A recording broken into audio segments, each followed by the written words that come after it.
Assalamu alaikum. Welcome to Dialogue. I'm Taimur Shamil. This week was very important on the foreign policy front, and there are a couple of developments that have taken place on the foreign policy front. Of course, we know that the regional dynamics are changing, the global dynamics are changing. There is probably going to be a new president in the White House, and of course, United States strategy towards Afghanistan would be very important. Recently, there was an agreement between United States and India, BICA, that is very important and significant. Although Pakistan has criticized it, so did China, because this agreement would provide India with real-time information on intelligence, and US would be sharing this intelligence with India. Looking at the region, the situation is very precarious. What is happening in Indian occupied Kashmir, for that matter, what is happening in Afghanistan. Let's talk about Indian occupied Kashmir first. India wants to change the demographics of Indian occupied Kashmir, the way they have been carrying out aggressive activities in India. This is no secret, and this is exactly what Pakistan has exposed: India's designs in the Indian occupied Kashmir and also India's subversive activities in Afghanistan. Starting with this, what is happening in Afghanistan? Few days back, there was a damning pressure by the Pakistani Foreign Minister Shah Mahmood Qureshi and DG ISPR. Both gentlemen talked about, rather exposed, India's nefarious designs in Afghanistan, also working to sabotage peace and stability in Afghanistan as well as in the region. In the pressure, both talked about the Indian involvement in providing finances and support to TTP, Jamaat-ul Ahrar and Hizbul Ahrar. Now, these three terrorist organizations are primarily focusing on Pakistan and targeting the innocent Pakistanis. India has also been financing ISIS in Afghanistan, and we know that the ISIS has recently, in last year or so, has targeted several civilian installations, innocent people, a Sikh temple in Kabul, for that matter, a maternity ward, Kabul University. So this is what is going on in Afghanistan. On one hand, that Pakistan stands for peace and stability, Pakistan wants peace and stability in Afghanistan. We see that India is trying to play the role of a spoiler. Rather, India is playing role of a spoiler. This thing was shared by SAPM, Special Assistant to Prime Minister Dr. Mohid Yusuf, when he met the Afghan ambassador, and he shared the dossier with him, shared the idea that the Afghan soil should not be used against Pakistan. We'll be discussing about this. Another very important development on the foreign policy front: Foreign Minister Shah Mahmood Qureshi is visiting Niger, Niamey, and there he is attending the 47th session of the Council of Foreign Ministers, OIC meeting. And in this OIC meeting, Foreign Minister Shah Mahmood Qureshi met the Secretary General of OIC, and he said that he discussed the key points that Pakistan wants to discuss with OIC, and that are on the agenda of OIC as well as on Pakistan's agenda. First of all, the Islamophobia, that's what Foreign Minister said. He also said that he raised up the issue of Kashmir and Palestine, and also these are the challenges that are faced by the Muslim Ummah.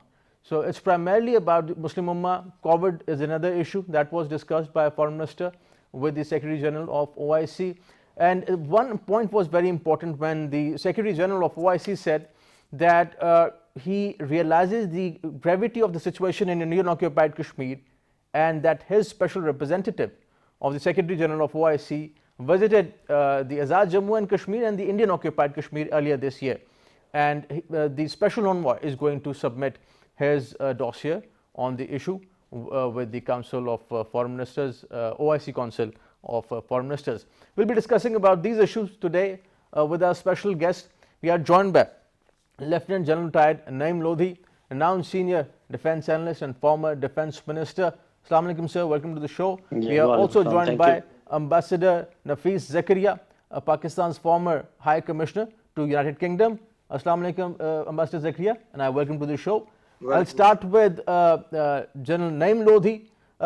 So talking about this, first of all, the exposing India at different platforms. Pakistan shared the dossier with the United Nations Secretary General. Pakistan also shared this dossier with the Afghan ambassador as well. both gentlemen, DG ISPR and Foreign Minister did a presser. That was, I would say, a pretty serious presser. What do you make out of the situation, exposing India on different platforms and specifically now bringing in the Afghan question as well? Thank you very much. I think first of all, we must acknowledge the efforts of Foreign Office and our intelligence agencies for collating such a damning, evidence as far as Indian activities are concerned. These things were otherwise also known, but the way it has been put in this dossier, I think it has now become a prosecutable evidence in a way. Probably a little more of rendering it into more legal terms will make it very effective to be, submitted to all forums. And probably we'll have to modify it according to the platform where we are submitting it. I'm sure foreign office is doing that job very, properly and professionally, as they always do it, and we always expect that. And I think this visit of Imran Khan to Afghanistan was partially also connected with this, because the type of evidence which we had received, I'm sure Prime Minister must have shared it with Ashraf Ghani also, and told happening. Although I don't blame Ashraf Ghani, because there are vast tracts of Afghanistan which are not in his control. But we also know that when certain areas were in his control, even then the things were happening as far as Pakistan is concerned. Having said that, whereas I believe that this dossier and its contents and the way we present it will have very profound impact as far as platforms like human rights platforms and counter-terrorism things. But as far as the powers are concerned, the large countries, we all know, and I think Ambassador Saab will endorse this point of view later on if he wishes, they will only see their own interest. So this will be more useful in international forums, more useful in certain individual countries, and probably very useful in to convince the public at large as far as the world civil society is concerned. But some countries will not really come up to our expectation that they will be pressing India or pressurizing them to do this or that. I don't think that is going to happen. But nevertheless, it is a great effort. It will make some difference. But if, in my own assessment, it will not change the attitude of Modi or Indian towards occupied people of Kashmir. Probably we are in the right direction. We have done very well as far as diplomacy is concerned. We need to do more in lawfare. We need to do more in politics and maybe some other fields. Then probably the thing will start showing effects. Right. This is a very interesting point, General Lodhi. And I would put this question to Ambassador Zakaria. This question is, I would say, inherent when it comes to the idea of diplomacy or the scope of diplomacy, Ambassador Zakaria. What would be the impact of sharing these dossiers with the Secretary General of United Nations, let's say, or with the Afghan ambassador? It's a realist world, let's accept it. So when it's a realist world, what role can these dossiers play, and what would be the impact, let's say, of these dossiers on diplomacy or the way Modi government is working at the moment, or their aggression in Indian occupied Kashmir? Okay, Bismillah ar-Rahman ar-Rahim. Thank you very much, Shabil. I agree with what General Modi has said. And I think this is a major step which government of Pakistan has taken, submission of this dossier. And this time, this is a very concrete step. Although Indian involvement, state involvement in perpetrating terrorism in Pakistan and terror financing in Pakistan from Afghanistan is something that is known for a very long time. I would just refer to, first of all, the statement made by former Defense Secretary of United States, Chuck Hagel, whose statement surfaced in 2003 when he said that India finances trouble in Pakistan from Afghanistan. So India has committed double crime, actually. Not only perpetrating terrorism and terror financing, but it is using a sovereign country's soil to launch terrorist attacks in another sovereign country. So I think this is something which need to be understood and taken notice of. I believe that this was the first major step which government of Pakistan has taken, submission of the dossier. There are more steps to be taken. The things will not stop here. government of Pakistan, I'm sure, must have approached already the P5 members. They have, according to my information, have also approached the European Union, OIC, and other friendly countries, governments, to create awareness and brief them on how India, so-called the world's proclaimed, self-proclaimed democracy, is carrying out these kind of activities which are absolutely against the democratic norms, absolutely against the international norms.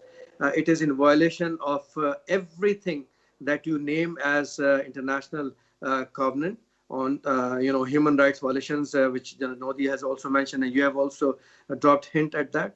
I believe what has come out in terms of Pakistan side is that India has gathered all those runaways terrorist organizations who are taking refuge in the neighboring country, and they are bringing them together on one platform, investing almost 80 billion Pakistan rupees, which is almost 138 million US dollars, to nurture them, to nourish them, and use them against Pakistan.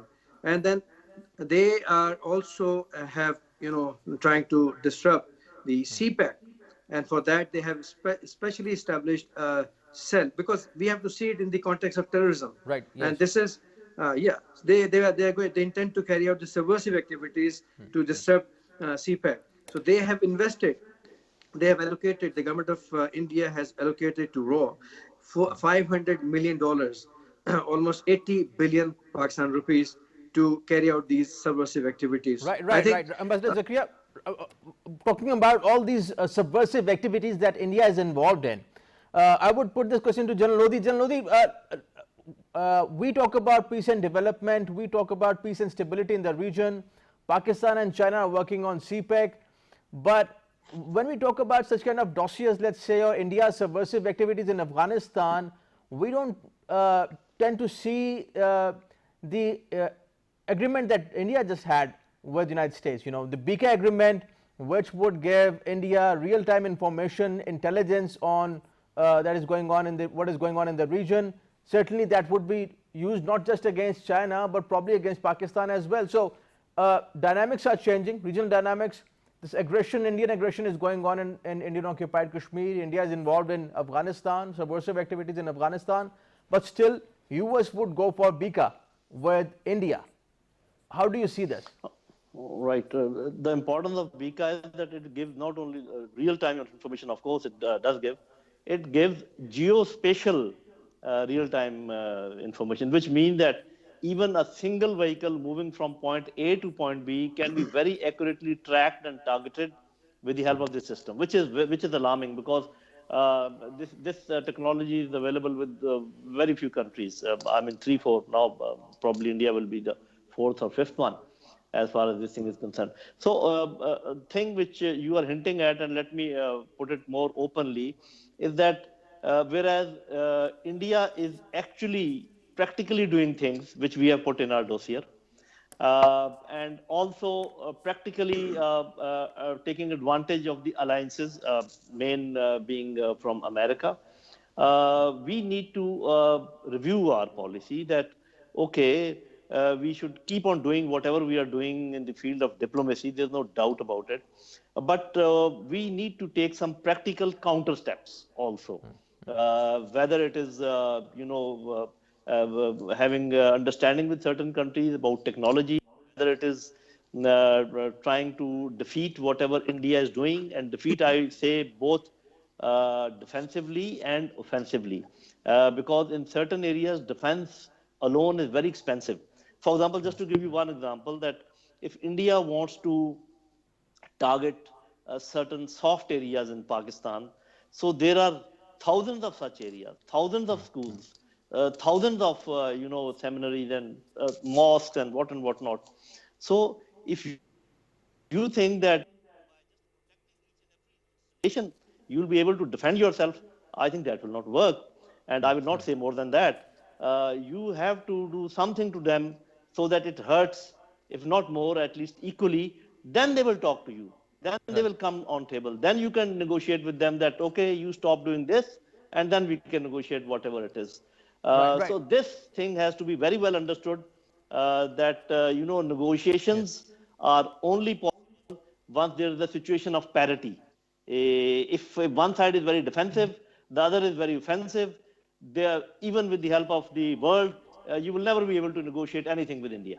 Right, right. Ambassador Zakaria, I would just again repeat my question, the scope of, let's say, these dossiers, because this is, I think, the most important thing that is being discussed in Pakistan, most importantly inside Pakistan, that when we are handing over these dossiers, let's say, to the top platforms, United Nations or OIC for that matter, and to the Afghan ambassador for that matter, what is the scope of these dossiers? How do you see it? Well, these are, first of all, evidences that you don't expect, nobody should expect that something will happen overnight. I believe it's a effort that will go on for some time. This is not something new that Indian involvement, state involvement in terrorism has been proven. Kulbhushan Yadav, I'm sure that the world would remember his confessions and the unearthing of many terrorist attacks that he had planned and financed. Because of his confession, because of his arrest, we were able to thwart those terrorist attacks. Secondly, let me remind you also of Sanullah Ahsan's volunteer statement, who was the former spokesperson for TTP and JUA. He also came up he revealed so many things, that how raw and Indian intelligence agencies and Indian government is involved in perpetrating terrorism against Pakistan from Afghanistan, as also in the dossier, Pakistan has identified that how Indian intelligence agencies are maintaining 87 terrorist camps, training camps. 66 of them are based in Afghanistan, and most of them are near Pakistan-Afghan border. And there are 21 other training camps about which there had been some video also circulated on the social media. I think what I'm trying to say is that these are the evidences which are going to work in the times to come, when the right time will come, when our efforts will start to get registered by the international community that they need to look into this thing. Because, as the former president of the United States said, that after 1998, that Kashmir has become the nuclear flashpoint in South Asia. And I think this is the angle from which the world has to look at how LOC has been kept, so hot by India with ceasefire violations. That is also taking things to a very perilous state of affairs. Let me just, pick your question which you put to Janaim, and that is about the agreement between India and America. I think you really need to look at it from on a bigger canvas. You have to see that the theater of Asia is becoming a focus for the international attention, and there is going to be a lot of changes over here. There will be already the alliances are shaping up. Already the things are moving towards Asia. Already that Asia will be becoming a economic fulcrum for the global economy, because Asia has those ingredients. Because if you look at the advanced countries, their economic growth has come to a halt, almost a halt, because they have reached the saturation stage. So they are looking towards this region, and in this region, don't forget that they have their arch rivals sitting here, the traditional rivals who are here in this region. So I think this region is going to witness quite a lot of this thing. And from an American perspective, in my understanding, India is seen as the linchpin in the geopolitics and geoeconomics of this region. Right, right. General Lodi, new administration in the White House, and they have hinted at keeping some sort of troops presence in Afghanistan. Probably they are not going to pull out all the troops from Afghanistan. While talking about TTP, Jamaat-ul-Ahrar and Hizb-ul-Ahrar, of course, this is not the first time that Pakistani officials have brought up this issue of terrorist organizations operating from Afghanistan. We have been talking about it for the last 10, 12 years almost. But we haven't seen any significant development on it. As you mentioned earlier, certainly probably Afghan president or different presidents, two presidents, Hamid Karzai and Ashraf Ghani, they probably didn't have rid of the state in many parts of Afghanistan, but still the US forces are there, NATO forces are there. Do you think that in the next foreign policy of United States or new strategy for Afghanistan, US would be looking for addressing this issue of Pakistan's concerns regarding these terrorist organizations in Afghanistan? Okay, I'll tackle it in two parts. One, of course, the desire of Americans to leave certain troops in Afghanistan. It all depends actually what is the actual agreement between Afghan Taliban and the United States of America, because all the clauses are not known. I mean, of course, some of them have been made public, but we know that some of the clauses have not been made public. So if there's an understanding already existing, that because of some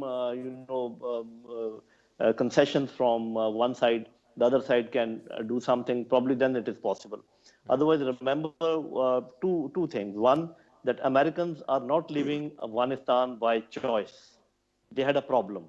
They were case, if I have to say that, because as per the definition of any campaign, a campaign is supposed to be if it culminates into a net politico-economic loss, and that is what I think America was facing. So they had to leave, otherwise they were bleeding. If there's an understanding, yes, they will leave. Otherwise, militarily, if, for example, 150,000 troops could not subdue Afghan Taliban, 4,000 and 2,500 will never be able to do it. So it will have to be with the acceptance of Afghan Taliban if they want to leave anything behind. That is one. Secondly, my own assessment, whether America will help Pakistan to resolve this issue of various factions getting together.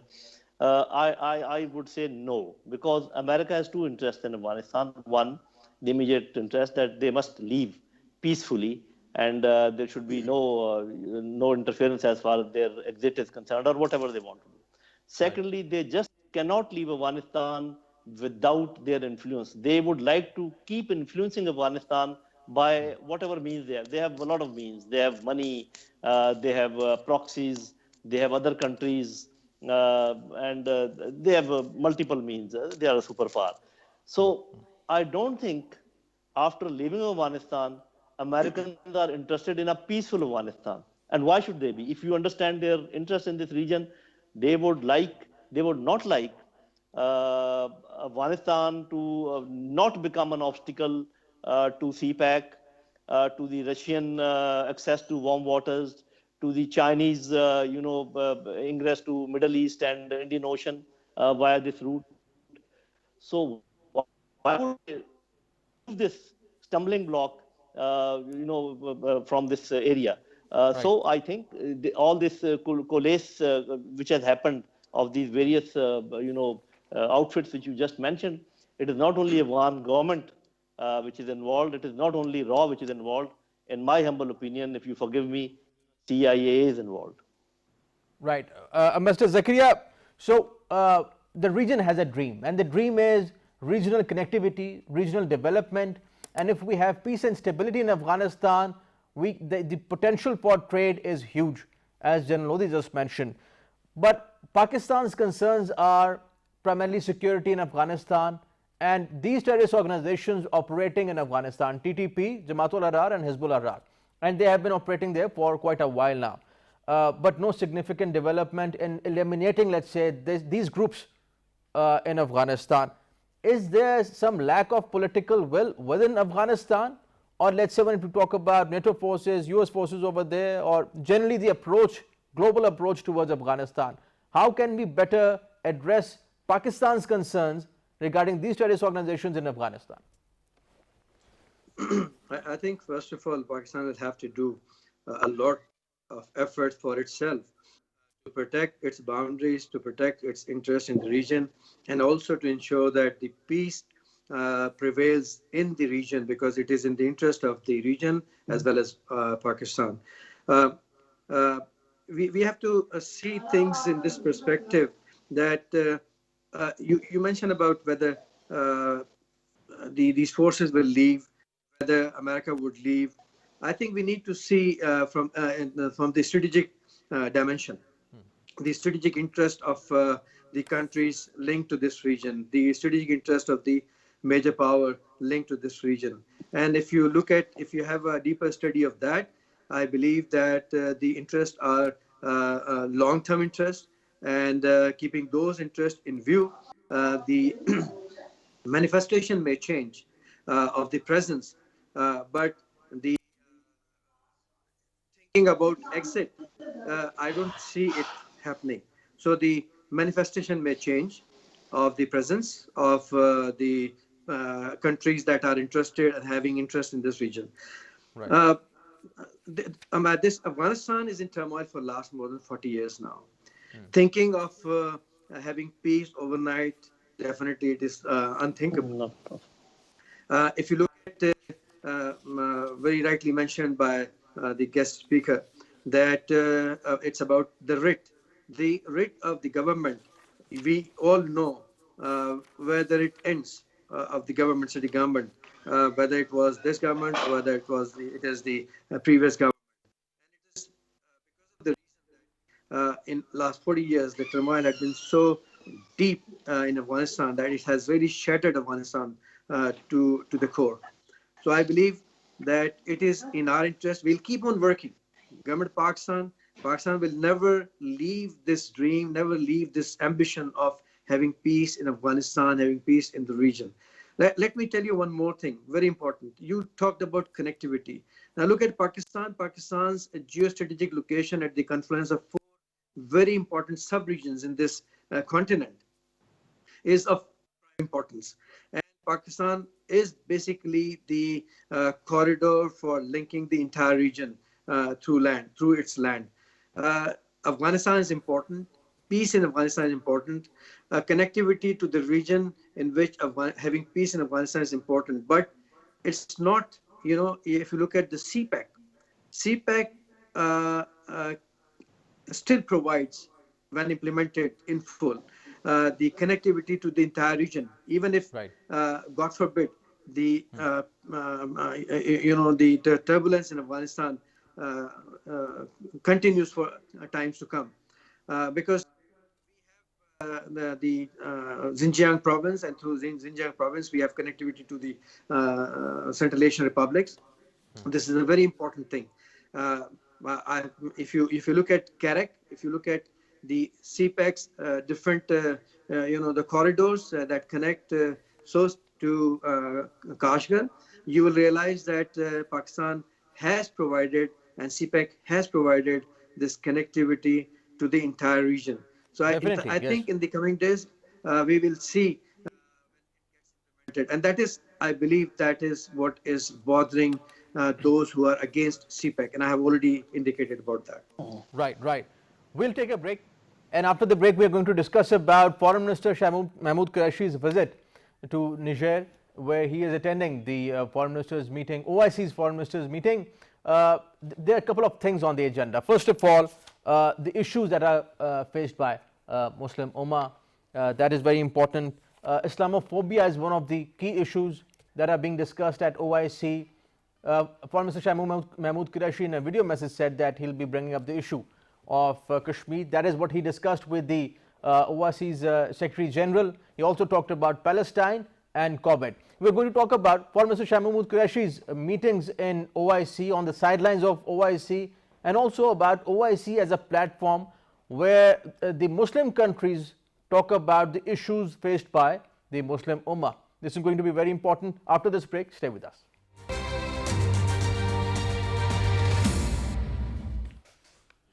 Welcome back. We are discussing Foreign Minister Shah Mahmood Qureshi's meetings at the OIC meetings for foreign ministers. General Lodi, talking about OIC as a platform and raising up these issues that are concerning the Muslim Ummah. How do you see them? First of all, the issue of Islamophobia.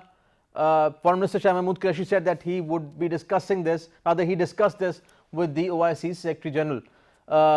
OIC as a platform, its importance and scope? How do you see it in the modern times, looking at the challenges that are there in the Middle East?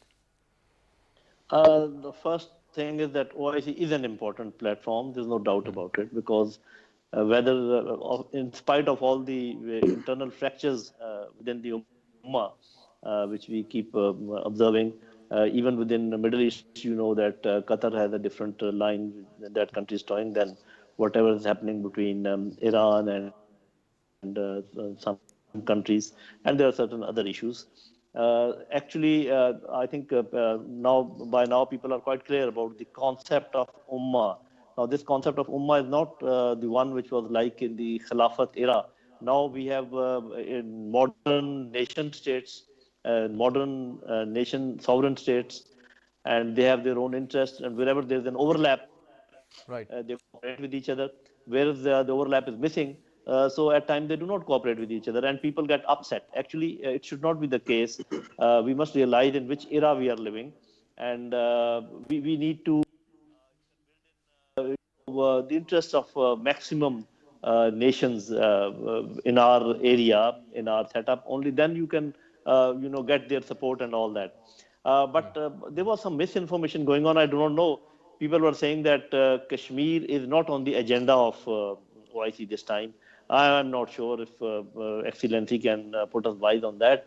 But now what we have learned from whatever Shah Mahmood Qureshi is, saying, he said that he has discussed it with the chairman, Secretary or the General. president, Secretary General, and then also he said that he will be presenting the dossier to various countries, the same dossier which we were talking about.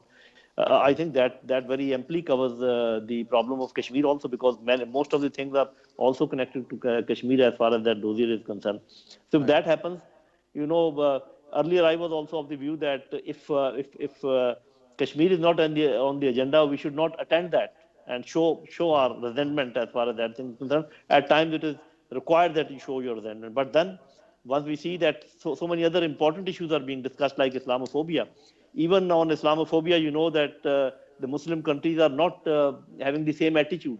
Some are very harsh in their reaction, some are mild, and people are giving various examples that, even in earlier Muslim era, how people behaved as far as this blasphemy is concerned.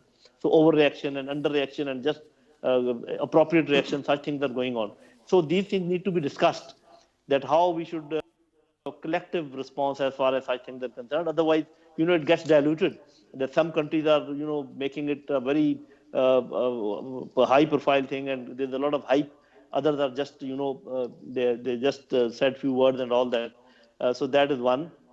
And secondly, we should never lose a chance of presenting our case, even if it is not on the agenda. As you said, there are sideline, meetings, and also if Secretary General is apprised and this folder is distributed. So I would say that I have changed myself. Whatever I was thinking 2 days earlier, that we should refuse to go to OIC. And I had my argument, as I said earlier. But now if I see, go into more details, I think it is wise thing to attend it. And it will give us benefit. Whether Kashmir is formally on the agenda or not, I am not sure about that. Right.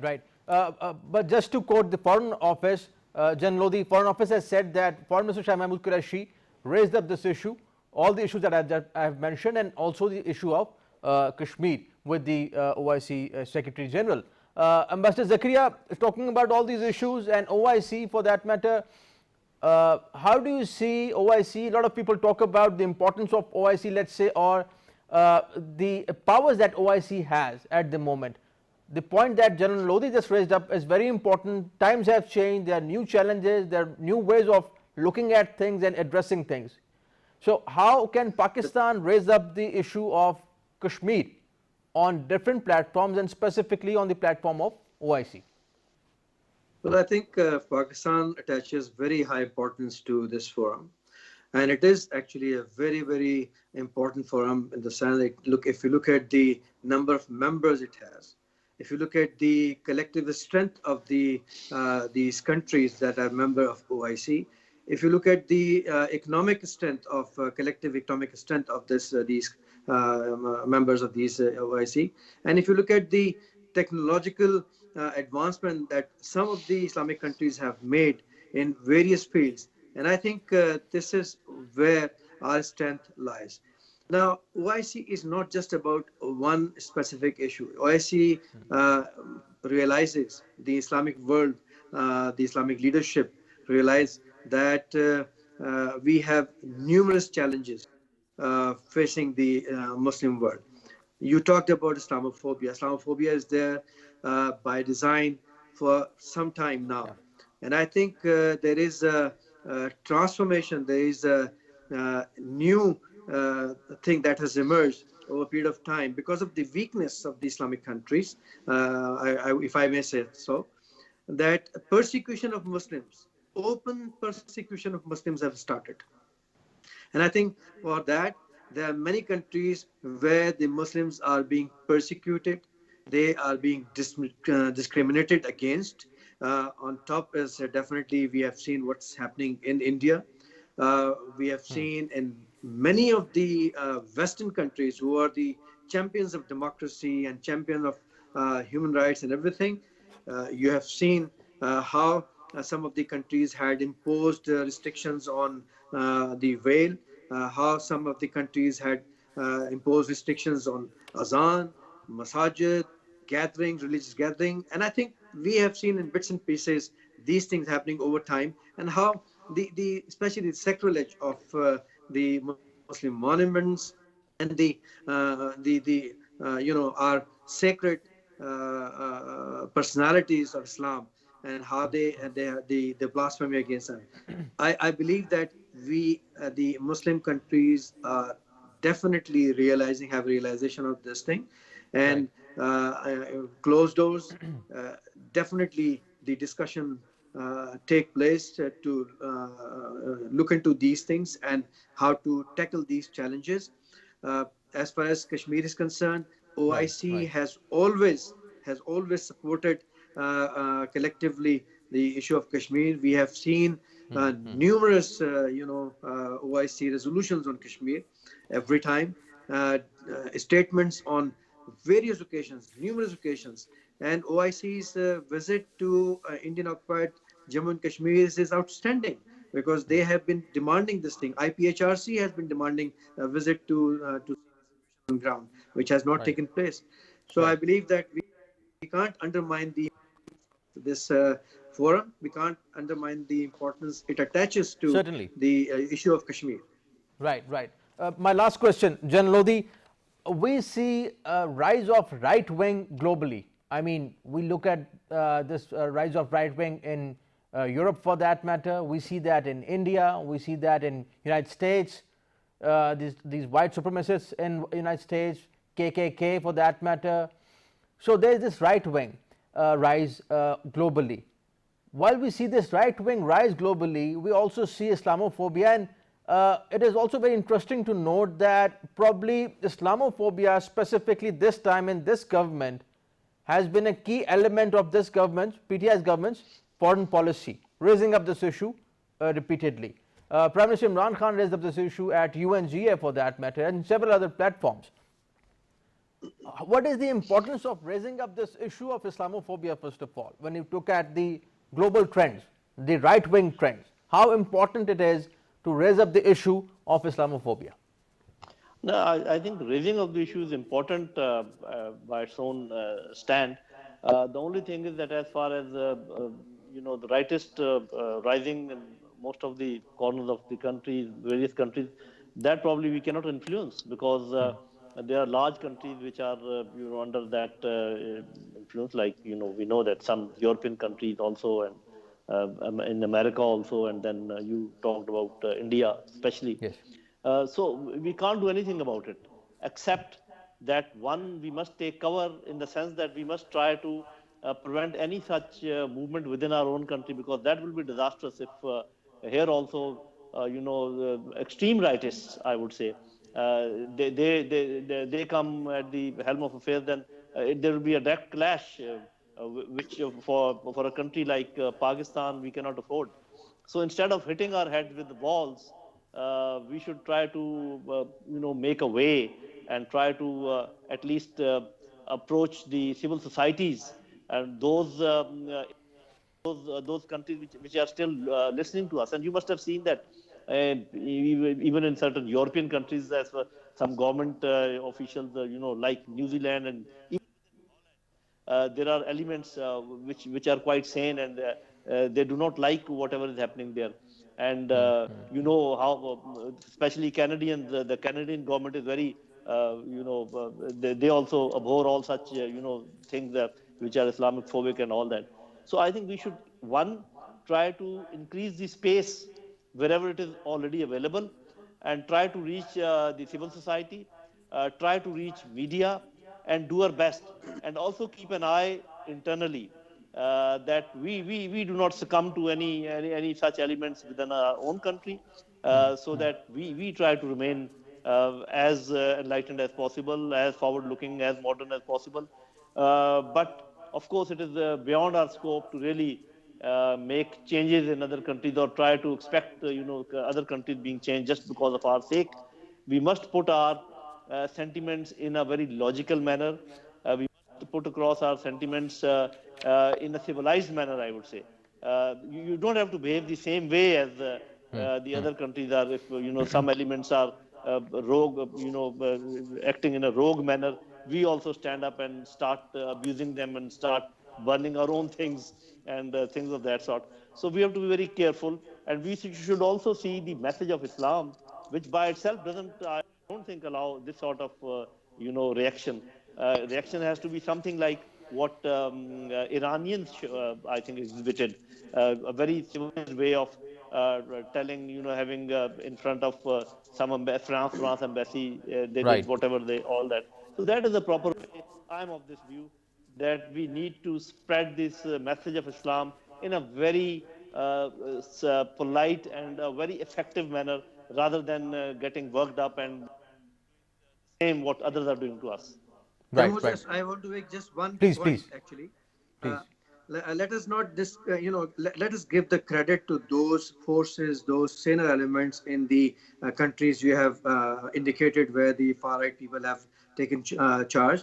I have served abroad into many countries, and I've Yes. seen that how the non-Muslims, their own citizens, have been concerned about the extremist tendencies that that are happening in their countries, respective countries.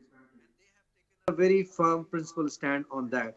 So I don't think so that it is just the responsibility of Pakistan the Islamophobia, and I think there are, and not just the Islam world, but it is also definitely being joined by those same elements in these countries where the Islamophobia is, taking trends. Right, right. Thank you so much. Gentlemen, thank you for joining us. Ambassador Zakaria, pleasure having you on the show. Thank you for your time. General Lodi, pleasure having you on the show. Thank you for joining us. Right. Thank you for your time. That is all from today's dialogue. See you next time. Khuda Hafiz.